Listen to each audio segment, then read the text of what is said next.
Hello दोस्तों, आज हम इस वीडियो में जानेंगे पक्षियों की कुछ ऐसी प्रजातियां जो विलुप्त हो चुकी है या तो विलुप्त होने की कगार पर है। अगर इस वीडियो देखने के बाद हम थोड़ा सा भी अपने अंदर झांक सके और कुदरत पर इंसान की वजह से जो लगातार कई सालों से अन्य जीवों पर अत्याचार हो रहे हैं, जिसकी वजह से कई अन्य जीवों का अस्तित्व का सवाल पैदा हुआ है, क्या इंसान का विकास इस तरह होना जायज़ है? आपको क्या लगता है? कमेंट करके ज़रूर बताइए।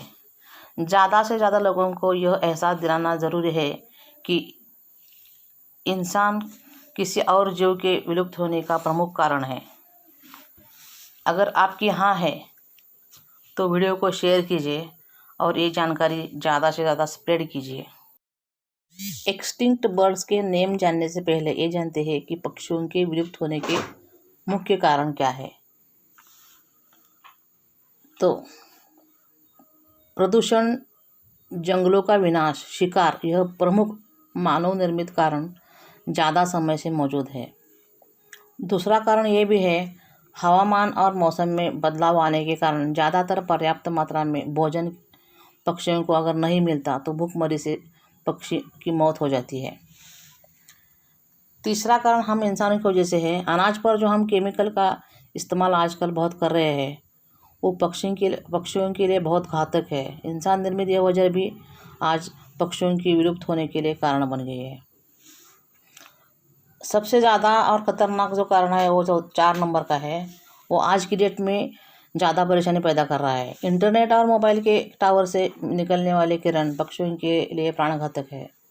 विकास के चलते जो दूसरे पर असर पर्यावरण पर पड़ रहे हैं उनमें से एक ज़्यादा भयानक कारण ये है जो पिछले 20-25 साल में बहुत ज़्यादा बढ़ गए हैं और इसमें कोई कम होने की कोई भी आशा नहीं है। आर्कियोप्टेरिक्स दुनिया का एक ऐसा पक्षी है जो दुनिया का सबसे पहला पक्षी माना जाता है। प्री हिस्टोरिक पीरियड में यह मौजूद था। पूरे विश्व में इस पक्षी के सिर्फ 2 फॉसिल्स यानी हड्डियों का ढांचा अवशेष मिले हैं। उनमें से एक भारत में जयपुर में मौजूद है। डोमिनिरस 500 से 600 किलो तक का यह एक विशाल पक्षी ऑस्ट्रेलिया में पाया जाता था। लगभग 26,000 वर्ष पूर्व तक के समय में यह मौजूद था। यह पक्षी वर्तमान में मौजूद ईमू पक्षी की तरह दिखता था। डोडो विलुप्त प्रजातियों में एक ये प्रमुख पक्षी डोडो है। हिंद महासागर के द्वीपों का एक यह स्थानीय पक्षी था। उड़ानहीन पक्षी मतलब जो पक्षी उड़ नहीं सकते, उन कैटेगरी में ये सबसे बड़े आकार का पक्षी था। कबूतर की नज़दीकी रिश्तेदार भी इसे कहा गया है। इसकी ऊंचाई लगभग 3.5 फीट और वजन 20 किलो तक था, मतलब कबूतर से बहुत ही बड़ा था। इसकी विलुप्ति का कारण इंसान ही है। समुद्री यात्री जब पहली बार इस द्वीप पर आए तो उन्होंने इस पक्षी का जम के शिकार किया। उड़ना नहीं आने के कारण यह आसानी से शिकार हो जाते थे। तस्मानियन ईमू तस्मानिया द्वीप पर यह पाई जाने वाली यह प्रजाति है। तस्मानिया द्वीप पर यह काफ़ी संख्या में मौजूद थी, लेकिन फसल को नष्ट करने वाला पक्षी मानते हुए वहाँ के किसानों ने उनका जम के शिकार करना शुरू किया और धीरे धीरे यह प्रजाति विलुप्त हो गई। कैरोलिना पैराकिट यह एक तोते की प्रजाति थी जिसके पंखों में अलग अलग शानदार रंग दिखाई देते थे। उत्तरी अमेरिका में पाए जाने वाला यह पक्षी अपने पंखों के कारण बहुत ही खूबसूरत दिखता था।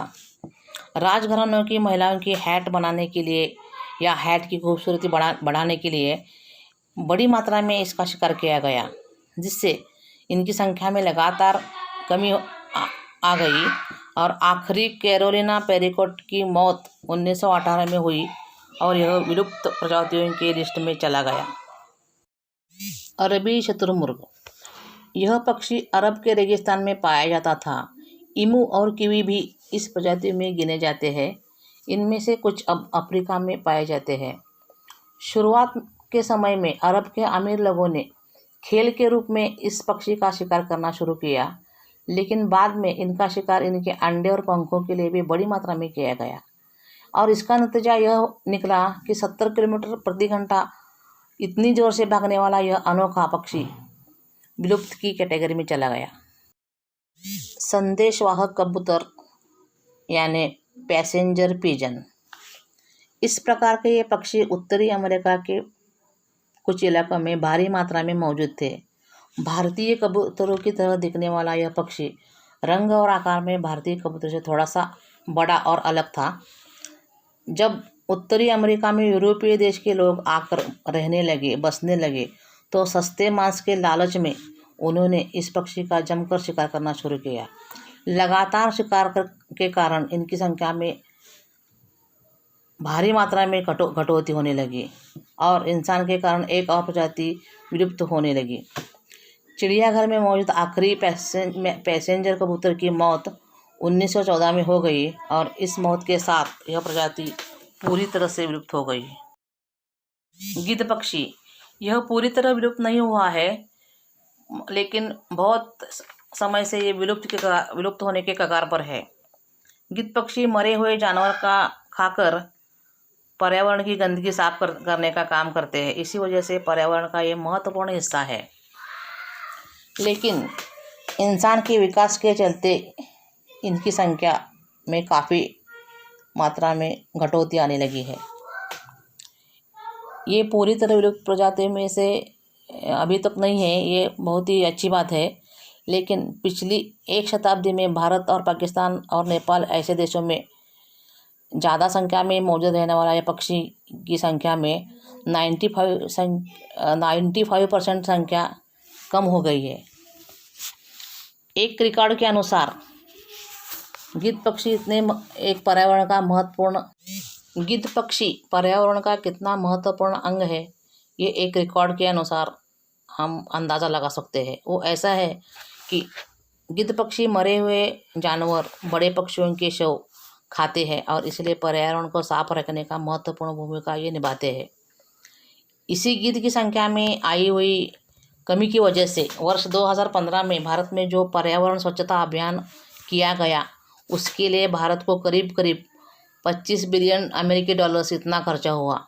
गिद्ध पक्षी यह सफाई का काम मुफ्त में कर देते थे।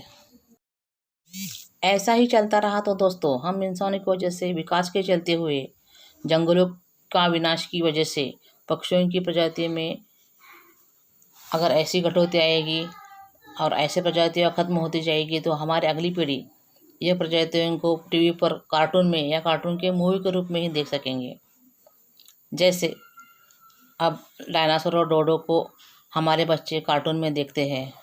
पक्षियों के बारे में जागरूक होने के लिए वीडियो को लाइक और शेयर कीजिए और कमेंट में बताइए कि आपको ये चैप्टर कैसा लगा। हमारे चैनल के थ्रू हम लगातार आप तक ऐसे फैक्ट्स बताने की कोशिश कर रहे हैं जो आपके सिर्फ नॉलेज ही न बढ़ा दे, बल्कि कुछ ऐसे भी फैक्ट है जिसमें हम मैसेज देना चाहते हैं, मैसेज देने की कोशिश कर रहे हैं। जिनको ये फैक्ट मालूम नहीं है, उनकी नॉलेज भी ये बढ़ा रहा है। क्या हमारी यह कोशिश आप तक पहुंच रही है?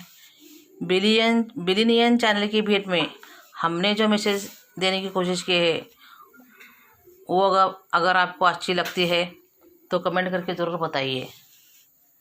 हमें मोटिवेट करने के लिए हमारा चैनल ज़रूर सब्सक्राइब कीजिए। अगर आपको किसी खास टॉपिक को आप चाहते हैं तो कमेंट में ज़रूर बताइए।